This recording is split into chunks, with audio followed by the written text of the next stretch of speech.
Hello friends, स्वागत है आपका डाउट वाला में। तो आज का डाउट जो है अमन सेमवाल की तरफ से पूछा गया है। इनको चेंज इन स्टेट्स में प्रॉब्लम आ रही है, तो आज चलिए हम अपने वो डाउट्स क्लियर करते हैं। और सो फ्रेंड्स, एक बार फिर से आपका स्वागत है डाउट वाला में। तो आज का हमारा जो एक डाउट आया हुआ है वो स्टेट्स ऑफ मैटर के रिगार्डिंग डाउट आया है कि जो है स्टेट्स ऑफ मैटर के जो चेंजिंग स्टेट्स होते हैं किस प्रकार होते हैं, क्या इसकी प्रोसेसेस होती हैं, इस चीज़ को जो है मतलब पूछा गया। तो मैं आज इस चीज़ को इस वीडियो में जो है सॉल्व करूँगा। तो मतलब अच्छे से समझाऊँगा, देख लेना, अगर समझ में आया तो बहुत अच्छी बात है। और इसके बाद भी अगर कोई प्रॉब्लम हो तो फिर से कमेंट करना या व्हाट्सएप पर टेक्स्ट करना, इस चीज़ को सॉल्व कर दिया जाएगा। तो जहाँ तक बात है केमिस्ट्री के लेक्चर की, तो उसको नेक्स्ट वीडियो से फिर से कंटिन्यू की जाएगी। और अभी के लिए हम लोग स्टेट्स ऑफ मैटर को अच्छे से एक बार फिर से समझ लेते हैं। तो हम लोग नेक्स्ट बढ़ते हैं। सबसे पहले जो स्टेट्स ऑफ मैटर होती हैं, इसकी 3 मेजर स्टेट्स होती हैं। जो हमारा स्टेट्स ऑफ मैटर होता है, इसके 3 मेजर स्टेट्स होते हैं। आई मीन फर्स्ट सॉलिड होता है, सेकंड लिक्विड होता है और थर्ड गैस होता है। और जो हमारा इसके और 2 जो है मेन स्टेट्स होते हैं, जो कि होते हैं प्लाज्मा और बीईसी। तो ये हमारे जो है 2 स्टेट्स हो गए। और जहाँ तक बात है प्लाज्मा और बोस आइंस्टाइन कंडेंसेट की, तो इसकी जानकारी हम लोग कभी अपने केमिस्ट्री के लेक्चर में आगे इस चीज़ को हमें पढ़ना है। और अभी हम लोग मेजर जो है सॉलिड, लिक्विड और गैस के बारे में जो है डिटेल्स स्टडी करेंगे। तो चलिए आगे बढ़ते हैं हम लोग। सबसे पहले सॉलिड, लिक्विड, गैस होता क्या है, तो हम लोग सबसे पहले जानेंगे सॉलिड के बारे में। तो जहाँ तक बात करें सॉलिड की, तो ए solid is a state of matter that retains its shape and density when not confined. मतलब जो सॉलिड है, पदार्थ की एक ऐसी अवस्था है जिसका आकार, भार और आयतन तीनों जो है निश्चित होता है। और साथ ही साथ अगर तीनों निश्चित है तो निश्चित है इसके बीच जो पार्टिकल्स होती है उसके बीच जो इंटरमोलिक्यूलर स्पेस होता है वो बहुत ही कम होगा। और दूसरी बात ये कि उसके बीच जो इंटरमोलिक्यूलर फोर्स होगा वो भी बहुत हार्ड होता है। जो सॉलिड होता है उसमें, बिकॉज हम लोग सॉलिड को देखते हैं कि सॉलिड स्पेस ऑक्यूपाई करता है, बहुत हार्ड होता है। सेकंड हमारा आता है लिक्विड। तो liquid is a type of matter with specific properties that make it less rigid than a solid but more rigid than a gas. जो हमारा लिक्विड होता है वो सॉलिड के मतलब कंपैरिजन में जो है मतलब कम सिंपल तरीके से हम लोग समझें तो जो हमारा लिक्विड होता है उसकी आकार निश्चित नहीं होती है, लेकिन जो भार होता है और आयतन होता है वो दोनों निश्चित होता है।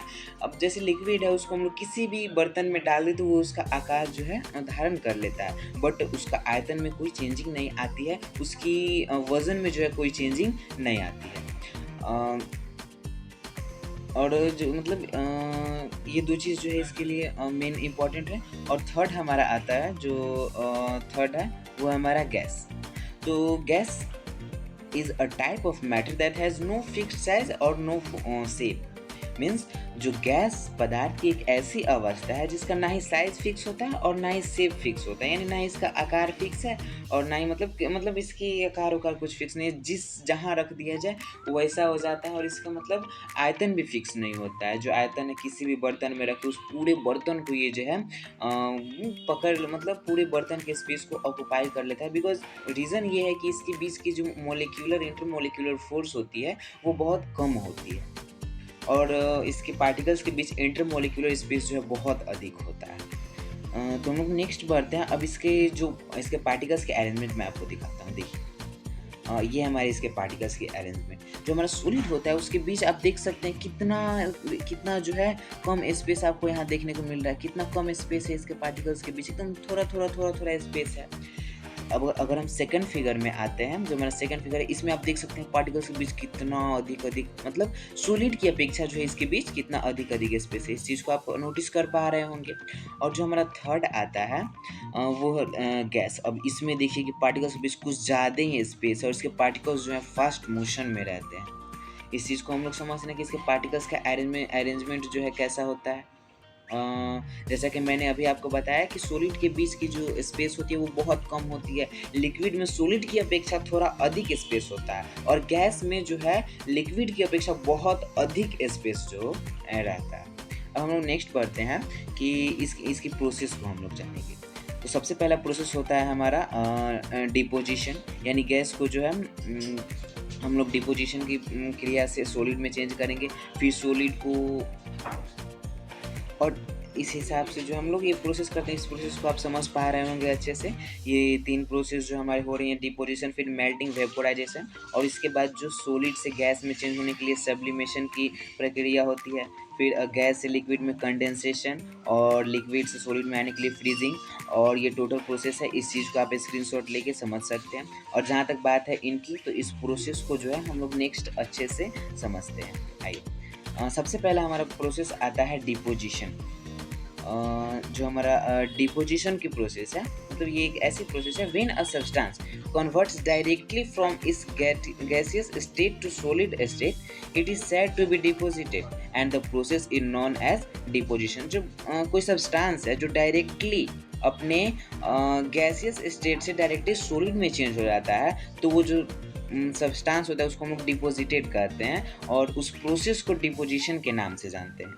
सेकंड हमारा आता है मेल्टिंग। तो मेल्टिंग जो है, change of A solid into a liquid when heat is applied is called melting. यानी सॉलिड, किसी सॉलिड सब्सटेंस का लिक्विड में चेंज होना, जब उस पर हीट को अप्लाई किया जा रहा है, तो इस प्रोसेस को हम लोग जो मेल्टिंग कहते हैं। फिर थर्ड हमने प्रोसेस देखा था वेपोराइजेशन।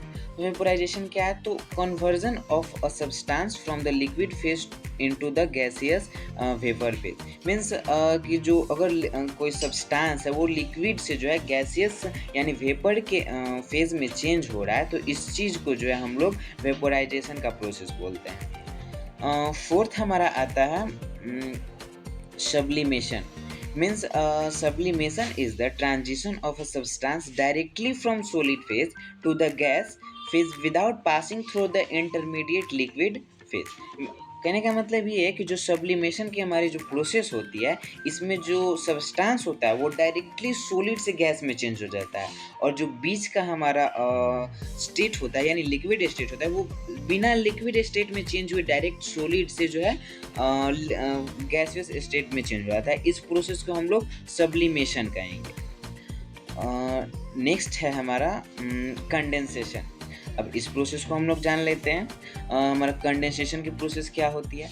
तो condensation is the process by which water vapour in the air is change into liquid water. यानी कंडेंसेशन एक ऐसा प्रोसेस है जिसमें वाटर वेपर जो है, जो एयर में हमारा वाटर वेपर मौजूद होता है, वो लिक्विड के फॉर्म में जो है चेंज हो जाए, तो इस प्रोसेस को हम लोग कंडेंसेशन के नाम से जानते हैं। और लास्ट और सिक्स्थ प्रोसेस जो हमारा आता है वो है फ्रीजिंग।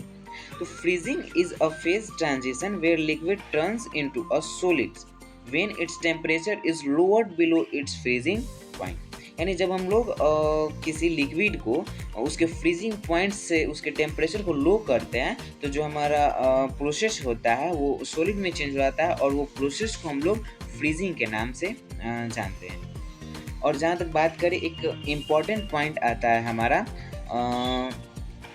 नोट में, इस चीज़ को हम लोग ध्यान से देखेंगे कि the melting point and freezing point of water is same, that is 0 degree Celsius और 273 केल्विन। जो हमारा किसी भी सब्सटेंस का मेल्टिंग, किसी भी सब्सटेंस का जो मेल्टिंग और फ्रीजिंग पॉइंट होता है वो दोनों सेम होता है, यानी चाहे 0 डिग्री सेल्सियस का है या 273 केल्विन का है।